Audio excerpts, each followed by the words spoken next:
As A parent ನನಗೂ ಕೂಡ ಕ್ವಶನ್ಸ್ಗಳಿತ್ತು ಮತ್ತು ಅದನ್ನು ನಾನು ನಿಮ್ಮ ಜೊತೆ ಶೇರ್ ಮಾಡ್ತಾ ಇದ್ದೀನಿ.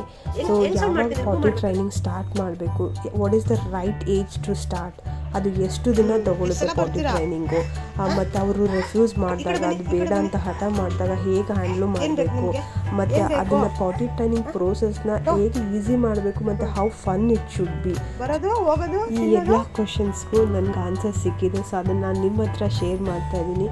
ಹೋಪ್ ನಿಮಗೂ ಯಾರಿಗಾದ್ರೂ ಹೆಲ್ಪ್ ಆಗುತ್ತೆ. Enjoy the process and let's get into the video. Hi, hello, ನಮಸ್ಕಾರ ಎಲ್ರಿಗೂ. ಎಲ್ಲರೂ ಹೇಗಿದ್ದೀರಾ? ಹೋಪ್ ಎಲ್ಲರೂ ಚೆನ್ನಾಗಿದ್ದೀರಾ ಅಂತ ಅಂದ್ಕೊಂಡಿದ್ದೀನಿ. Welcome back to my another video. ಯಾರೆಲ್ಲ ಫಸ್ಟ್ ಟೈಮ್ ನೋಡ್ತಾ ಇದ್ದೀರಾ, ಪ್ಲೀಸ್ ಸಬ್ಸ್ಕ್ರೈಬ್ ಮಾಡಿ, ಸಪೋರ್ಟ್ ಮಾಡಿ. ಆ್ಯಂಡ್ ನಿಮಗೆ ಈ ವಿಡಿಯೋ ಇಷ್ಟ ಆಯಿತು ಮತ್ತು ಇದರಿಂದ ನಿಮಗೆ ಬೆನಿಫಿಟ್ ಆಯಿತು ಅಂತಂದರೆ ಲೈಕ್ ಮಾಡಿ. ಆ್ಯಂಡ್ ಆಲ್ಸೋ ನಿಮಗೆ ಫ್ರೆಂಡ್ಸು ಅಥವಾ ಫ್ಯಾಮಿಲೀಸು ಯಾರಿಗಾದ್ರೂ ಬೆನಿಫಿಟ್ ಆಗುತ್ತೆ ಅಂತಂದರೆ ಶೇರ್ ಮಾಡೋದು ಮರಿಬೇಡಿ. ಬಿಫೋರ್ ನಾನು ಹೇಗೆ ಟ್ರೈನ್ ಮಾಡಿದೆ ಅನ್ನೋದಕ್ಕಿಂತ ಮುಂಚೆ ಹೇಗೆ ಬೆನಿಫಿಟ್ ಆಗುತ್ತೆ ಅವರಿಗೆ ಅಂತ ತಿಳ್ಕೊಳ್ಳೋಣ.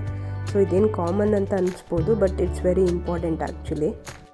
ಅವ್ರಿಗಷ್ಟೇ ಅಲ್ಲ, ಸೊ ಮೇಯ್ನಾಗಿ ನಮಗೂ ಕೂಡ ಬೆನಿಫಿಟ್ ಆಗುತ್ತೆ. ಸೊ ಫಸ್ಟ್ ಮೇನ್ ಇಂಪಾರ್ಟೆಂಟ್ ಅಂತಂದರೆ ಕಾಸ್ಟ್ ಸೇವಿಂಗ್ ಅಂತಲೇ ಹೇಳ್ಬೋದು. Because diaper it's a very costly thing actually. ಅವರು ಕೂಡ ಇಂಡಿಪೆಂಡೆಂಟ್ ಆಗ್ತಾರೆ ಮತ್ತು ಅವ್ರಿಗೆ ಕಾನ್ಫಿಡೆಂಟ್ ಬರುತ್ತೆ. ಸೊ ಇದರಿಂದ ನಮಗೂ ಸ್ವಲ್ಪ ವರ್ಕ್ ಕಡಿಮೆ ಆಗುತ್ತೆ. ಸೊ ಥರ್ಡ್ ಬಂದು ಹೈಜೀನು. ಸೊ ಅದು ಡೈಪರಿಂದ ರ್ಯಾಷಸ್ ಆಗೋದೆಲ್ಲ ಕಡಿಮೆ ಆಗುತ್ತೆ. And also keep the baby clean. So ನಮಗೂ ಕೂಡ ತುಂಬ ಕಂಫರ್ಟಬಲ್ ಫೀಲ್ ಆಗುತ್ತೆ. So next comfort, babies feel more comfortable. So ಆವಾಗ ಡೈಪರ್ ಫ್ರೀ ಟೈಮ್ ಮಾಡ್ಬೋದು. ಸೊ ಈಸಿ ಅನಿಸುತ್ತೆ ಅವ್ರಿಗೂ. ಮತ್ತು ನಿದ್ದೆ ತುಂಬ ಚೆನ್ನಾಗಿ ಮಾಡ್ತಾರೆ. ಅವ್ರಿಗೂ ಕಮ್ಯುನಿಕೇಷನ್ ಇಂಪ್ರೂವ್ ಆಗುತ್ತೆ. ಆ್ಯಂಡ್ ಆಲ್ಸೋ ಮೇನ್ ಥಿಂಗ್ ಏನು ಅಂತಾರೆ, ಲೈಕ್ ಯು ಆಲ್ಸೋ ಹೆಲ್ಪಿಂಗ್ ಒಂದು ಎನ್ವೈರನ್ಮೆಂಟಿಗೆ ಹೆಲ್ಪ್ ಮಾಡ್ದಂಗೆ ಆಗುತ್ತೆ ಡೈಪರ್ ಕಡಿಮೆ ಯೂಸ್ ಮಾಡೋದ್ರಿಂದ. ಅದು ಒಂದು ಇಂಪಾರ್ಟೆಂಟ್ ಆಗುತ್ತೆ. ಸೊ ನಾನು ಹೇಗೆ ಸ್ಟಾರ್ಟ್ ಮಾಡಿದೆ ಅಂತ ಹೇಳ್ತೀನಿ. ಸೊ ಆ್ಯಕ್ಚುಲಿ ನಾನು ಫಸ್ಟ್ ಸ್ಟಾರ್ಟ್ ಮಾಡಿದ್ದು ಅವನು 11 ಮಂತ್ಸಲ್ಲಿದ್ದಾಗ. ಅವನು ಮಾರ್ನಿಂಗ್ ಎದ್ದಾದ್ಮೇಲೆ ಸ್ವಲ್ಪ ಹೊತ್ತೆಲ್ಲ ಕಂಫರ್ಟ್ ಎಲ್ಲ ಆದಮೇಲೆ ನಾನು ಮಾರ್ನಿಂಗು ಎವ್ರಿ ಡೇ ರೂಟೀನ್ ಮಾಡಿದ್ದೆ. ಸೊ ದಟ್ ಆ ಟೈಮಿಗೆ ನಾನು ಕರ್ಕೊಂಡು ಹೋಗ್ತಾಯಿದ್ದೆ. ಅವ್ನು ಹೋಗ್ತಾಯಿದ್ದ, ನಾರ್ಮಲಿ ಆರಾಮ್ಸೆ ಹೋಗ್ತಾಯಿದ್ದ. ಅವನು ಆಫ್ಟರ್ 1 ಮಂತು ನಾನು ಇಂಡಿಯಾಗೆ ಟ್ರಾವೆಲ್ ಮಾಡಿದೆ. ಸೊ ಇಂಡಿಯಾಗೆ ಟ್ರಾವೆಲ್ ಮಾಡಿದ್ಮೇಲೆ ಲೈಕ್ ನಾನು ಆಲ್ಮೋಸ್ಟ್ 2-3 ಪ್ಲೇಸ್ ನಾನು ಟ್ರಾವೆಲ್ ಮಾಡಬೇಕಿತ್ತು. ಸೊ ಅದರಿಂದ ಆ ಕರೆಕ್ಟ್ ಆ ಕನ್ಸಿಸ್ಟೆನ್ಸಿಯಾಗಿ ನಾನು ಫಾಲೋ ಮಾಡೋಕ್ಕಾಗಲಿಲ್ಲ ಆ ಟೈಮಿಗೆ. ಸೊ ದಟ್ ಅವನದು ಅಲ್ಲಿ ಬ್ರೇಕ್ ಆಯಿತು. ಅದಾದಮೇಲೆ ಲೈಕ್ ಈ ಸ್ಟಾರ್ಟೆಡ್ ರೆಫ್ಯೂಸಿಂಗ್. ಸೊ ಅಲ್ಲಿಂದ ನಾವು ತಿರ್ಗಾ ಇಂಡಿಯಾದಿಂದ ವಾಪಸ್ ಬಂದಮೇಲೂ ಕೂಡ ಲೈಕ್ ಎವ್ರಿ ಟೈಮ್ ಮಾರ್ನಿಂಗ್ ನಾನು ಕರ್ಕೊಂಡು ಹೋಗ್ತಾಯಿದ್ರು. ಅವ್ನು ಫುಲ್ ಅಳ್ತಾ ಇದ್ದ. ಕಂಟಿನ್ಯೂಸ್ ಆಗಿ ಅದೇ ಟೈಮಿಗೆ ಕರ್ಕೊಂಡು ಹೋಗ್ಬೇಕಾದ್ರೂ ಅಳ್ತಾ ಇದ್ದ. ಸೊ ನಾನು ಅದಕ್ಕೆ ಮೋಸ್ಟ್ಲಿ ನಿಮ್ಗೆ ಇಷ್ಟ ಆಗ್ತಿಲ್ಲ ಅಂತ ಅಂದ್ಬಿಟ್ಟು ಸೊ ಅದನ್ನು ನಾನು ಸ್ಟಾಪ್ ಮಾಡಿದೆ, ಲೈಕ್ ಟೇಕ್ ಬ್ರೇಕ್ ಅಂತ. ಸೊ ನಾನು 11 ಮಂತು ಅಥವಾ 12 ಮಂತ್ಸು ಸ್ಟಾಪ್ ಮಾಡಿದ್ದು. Like I almost weighted for next 6 months. ಅವನು ಯಾವಾಗ ಆಲ್ಮೋಸ್ಟ್ 18 ಮಂತ್ ತನಕ. ಸೊ ನಾನು 18 ಮಂತ್ ತನಕ ಸ್ಟಾರ್ಟ್ ಮಾಡಲಿಲ್ಲ. So that after 18 month I slowly started. ಇದೇ ರೂಟೀನ್ ಅಂದರೆ ನೀವು ಮಾರ್ನಿಂಗ್ ಆದರೂ ಮಾಡ್ಬೋದು ಅಥವಾ ಆಫ್ಟರ್ನೂನ್ ಅಥವಾ ನೈಟು, ನಿಮ್ಗೆ ಯಾವುದು ಕಂಫರ್ಟಬಲ್ ಟೈಮ್ ಅನಿಸುತ್ತೆ ಆ ಟೈಮ್ನ ನೀವು ಸೆಟ್ ಮಾಡಿ. ಶ್ಯೂರ್ ಲೈಕ್ ಆಫ್ಟರ್ ಬ್ರೇಕ್ಫಾಸ್ಟು ಅಥವಾ ಆಫ್ಟರ್ ಮೀಲು ಅದು ಸ್ವಲ್ಪ ಇನ್ನೂ ಕಂಫರ್ಟಬಲ್ ಈಸಿ ಆಗುತ್ತೆ ಅವ್ರಿಗೂ ಕೂಡ. ಸೊ ಅದೊಂದು ಮೇನ್ ಒಂದು ಕನ್ಸಿಡರ್ ಮಾಡ್ಕೊಳ್ಳಿ. ಬಿಫೋರ್ ನೀವು ಪಾಟಿ ಟ್ರೈನಿಂಗ್ ಸ್ಟಾರ್ಟ್ ಮಾಡಬೇಕಂತಂದರೆ ಲೈಕ್ ಫಸ್ಟ್ ನಿಮಗೆ ಅದು ಪ್ರೆಷರ್ ಅಂತ ಅನ್ನಿಸ್ಬಾರ್ದು. Be patient and flexible. ಪ್ರತಿ ಮಗುದು ಅವ್ರದ್ದೇ ಆದ ಒಂದು ಇಂಡಿವಿಜುವಾಲಿಟಿ ಇರುತ್ತೆ, ಅವ್ರದ್ದೇ ಆದ ಒಂದು ಓನ್ ಪೇಸ್ ಇರುತ್ತೆ. So don't rush. For the readiness sign ಅಂದರೆ ಅವ್ರಿಗೆ ಯಾವಾಗ ಅರ್ಜೆಂಟ್ ಆಗುತ್ತೆ ಹೇಗೆ ಅನ್ನೋದನ್ನೆಲ್ಲ ಅಬ್ಸರ್ವ್ ಮಾಡ್ಕೊಳ್ಳಿ.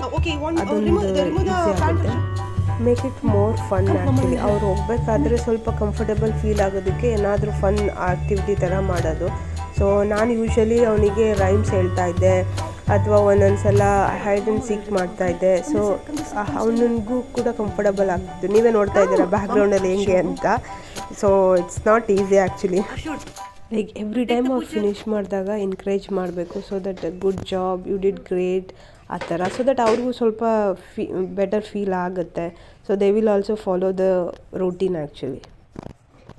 ಮೇನ್ ಇಂಪಾರ್ಟೆಂಟ್ ಅಂತಂದರೆ consistency is the key. Because ನೀವು ಯಾವ್ದು ರೂಟೀನ್ ಮಾಡ್ಕೊತೀರ ಮಾರ್ನಿಂಗ್, ಆಫ್ಟರ್ ಮೀಲ್ ಅಥವಾ ಬಿಫೋರ್ ಬೆಡ್ ಟೈಮ್, ಸೊ ಅದನ್ನು ನೀವೆಲ್ಲ ಕರೆಕ್ಟಾಗಿ ಫಾಲೋ ಮಾಡಬೇಕು, ಲೈಕ್ ಅಂಟಿಲ್ ಅವ್ರಿಗೆ ಪ್ರಾಕ್ಟೀಸ್ ಆಗೋ ತನಕ. ಸೊ ದಟ್ ಅವಾಗ ಅವರೇ ಆ ಟೈಮ್ಗೆ ಬಂದು ನಿಮಗೆ ಹೇಳ್ತಾರೆ. ಯಾವ ಟೈಮ್ಗೆ ನೀವು ಫಿಕ್ಸ್ ಆಗಿರ್ತೀರ ಆ ಟೈಮ್ಗೆ ನೀವು ಅವ್ರಿಗೆ ರಿಮೈಂಡ್ ಮಾಡ್ತಿರ್ಬೇಕು. ನಾನು ಯೂಶ್ವಲಿ ಅವನು ಮಾರ್ನಿಂಗ್ ಮಿಲ್ಕ್ ಕುಡ್ದಾದ್ಮೇಲೆ ನಾನು ಅವನನ್ನು ಕರ್ಕೊಂಡು ಹೋಗ್ತಾ ಇದ್ದೆ. ಸೊ ದಟ್ ನಾನು ಕೇಳ್ತಾ ಇದ್ದೆ ಅವನ್ನ every time, Arshu like after drinking ದೂದು ನೆಕ್ಸ್ಟ್ ಏನು ಮಾಡಬೇಕು ನೀನು ಅಂತ ಕೇಳ್ತಾ ಇದ್ದೆ. So that he use to tell that potty poo like that. So that I use to take him to the poo. ಅವ್ರಿಗೆ ಹೈಜೀನು ಕೂಡ ಟೀಚ್ ಮಾಡಬೇಕು ಜೊತೆಲಿ. ಸೊ ದಟ್ ಅದು ಹೆಲ್ಪ್ ಆಗುತ್ತೆ. So you should be very careful because ಅವರು ಕಲಿಯೋ ತನಕ ನಾವು ಅವ್ರ ಜೊತೆನೇ ಇದ್ದು ಇದು ಮಾಡಬೇಕು. ಸೊ ಇದಾಗಿತ್ತು ನಮ್ಮ ಪಾಟಿ ಟ್ರೈನಿಂಗ್ ಪ್ರೋಸೆಸ್ಸು. ನಿಮಗೆ ವಿಡಿಯೋ ಇಷ್ಟ ಆಗಿದೆ ಮತ್ತು ಇದರಿಂದ ನಿಮಗೆ ಬೆನಿಫಿಟ್ಟು ಕೂಡ ಆಗಿದೆ ಅಂತ ಅಂದ್ಕೊತಾ ಇದ್ದೀನಿ. ಸೊ ಯಾರಿಗೆಲ್ಲ ಅದು ಹೆಲ್ಪ್ಫುಲ್ ಆಗಿದೆ ಪ್ಲೀಸ್ ಲೈಕ್ ಮಾಡಿ, ಶೇರ್ ಮಾಡಿ, ಕಮೆಂಟ್ ಮಾಡಿ. ಒಂದು ಮೋಸ್ಟ್ ಇಂಪಾರ್ಟೆಂಟ್ ಥಿಂಗ್ ಏನು ಅಂತಂದರೆ ನಾವು ಆ್ಯಕ್ಚುಲಿ ಕಂಪೇರ್ ಮಾಡೋಕ್ಕೆ ಹೋಗಬಾರ್ದು ನಮ್ಮ ಮಗುನ ಇನ್ನೊಂದು ಮಗು ಜೊತೆ. ಸೊ ಬಿಕಾಸ್ ಪ್ರತಿ ಚೈಲ್ಡೂ ಅವ್ರದ್ದೇ ಆದ ಒಂದು ಇಂಡಿವಿಜುವಾಲಿಟಿ ಇರುತ್ತೆ. ಸೊ ಅವ್ರಿಗೆ ಆದ ಒಂದು ಅವ್ರ ಕೆಪಬಿಲಿಟಿ ಇರುತ್ತೆ. ಸೊ ಅದನ್ನು ನಾವು ಅರ್ಥ ಮಾಡಿಕೊಂಡು ಅದ್ರ ಬೇಸ್ ಮೇಲೆ ನಾವು ವರ್ಕ್ ಮಾಡಬೇಕು. So stop comparing, start working. Hope ನಿಮಗೆಲ್ಲ ವಿಡಿಯೋ ಇಷ್ಟ ಆಗಿದೆ ಅಂತ ಅಂದ್ಕೊತೀನಿ. ಆ್ಯಂಡ್ ಆಲ್ಸೋ ಯಾರೆಲ್ಲ ಟಾಡ್ಲರ್ಸ್ ಪೇರೆಂಟ್ಸ್ ಇದ್ದೀರಾ ಅವ್ರಿಗೆ ಹೆಲ್ಪ್ಫುಲ್ ಆಗಿದೆ ಅಂತ ಅಂದ್ಕೊಂಡಿದ್ದೀನಿ. ಸೊ ಯಾರಿಗೆ ಇದು ಬೆನಿಫಿಟ್ ಆಗುತ್ತೆ ಅಂತ ಅನಿಸುತ್ತೆ ನಿಮಗೆ ಅವ್ರಿಗೆ ಪ್ಲೀಸ್ ಶೇರ್ ಮಾಡಿ, ಕಮೆಂಟ್ ಮಾಡಿ, ಲೈಕ್ ಮಾಡಿ, ಸಬ್ಸ್ಕ್ರೈಬ್ ಆಗೋದನ್ನ ಮರಿಬೇಡಿ. ಸಬ್ಸ್ಕ್ರೈಬ್ ಮಾಡಿ, ಸಪೋರ್ಟ್ ಮಾಡಿ. Thank you so much. Love you all. See you in the next video. Happy parenting.